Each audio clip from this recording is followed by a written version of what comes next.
Okey guys, korang mesti tahu kan mall belakang ni apa? Nama dia Spectrum kan dulu.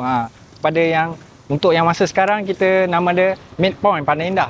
So kita bukan nak cerita pasal tu. Kita nak cerita pasal Kudana Jewels Pandan Jaya.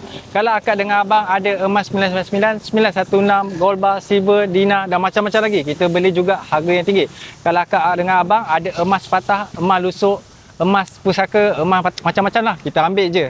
Kita orang terima dengan harga yang tinggi juga di pasaran nombor 1 Malaysia. Syarikat kami adalah sah, telus dan mengikut undang-undang syariah. Ingat tu, jangan lupa.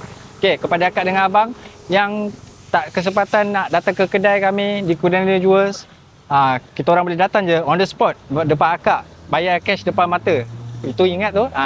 Okey, kepada akak dengan abang boleh, jika berminat boleh datang terus ke kedai kami Ampang Pandan Jaya, Kuala Lumpur. Sekian, terima kasih. Assalamualaikum.